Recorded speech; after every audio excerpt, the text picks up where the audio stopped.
네, 새누리당은 오늘 의원총회를 열고 최순실 사태에 따른 위기 극복 방안을 논의합니다. 앞서 비주류 의원 다수가 박근혜 대통령 탄핵안에 찬성하기로 해 치열한 격론이 예상됩니다. 국회 연결해서 자세한 내용 알아봅니다. 강은나래 기자. 네, 오늘 새누리당 의총에선 지도부 사퇴와 비상대책위 구성, 대통령 탄핵 찬반을 놓고 주류와 비주류 간 거센 공방이 예상됩니다. 앞서 비주류 김성태 의원은 탄핵 찬성자가 40명이 넘었다고 말하며 탄핵 추진에 자신감을 보였는데요.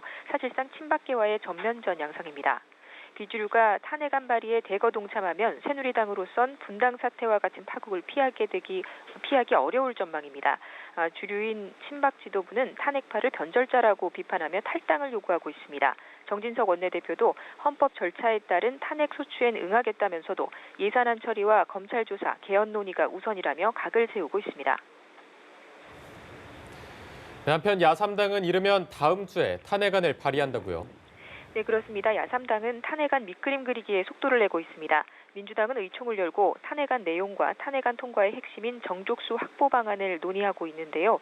추미애 대표는 역사적 사명감을 갖고 탄핵 발의를 한치의 오차도 없이 완벽하게 하기 위해 전문가들과 지혜를 모으겠다면서 의원들에게도 적극적으로 입장을 밝혀달라고 요청했습니다. 국민의당도 비상대책위 회의, 탄핵 추진단 회의를 연속해 열고 탄핵안 초안 작성을 위한 의견 수렴에 박차를 가하고 있습니다.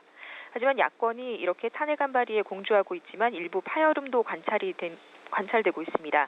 민주당 친문 진영은 여야 공동 발의 형식은 여당, 특히 박 대통령의 국정 운용에 적극 협조해온 김무성 전 대표 등 비박계에 면죄부를 준다며 반대하고 있습니다. 여기에는 박지원 비대위원장과 안철수 전 대표 등 국민의당이 탄핵 공조와 개헌론을 명분으로 김무성 전 대표 등 비주류와 손을 잡고 중도 신당을 만들면서 민주당을 분열시킬 것이란 판단도 깔려 있는 것으로 보입니다.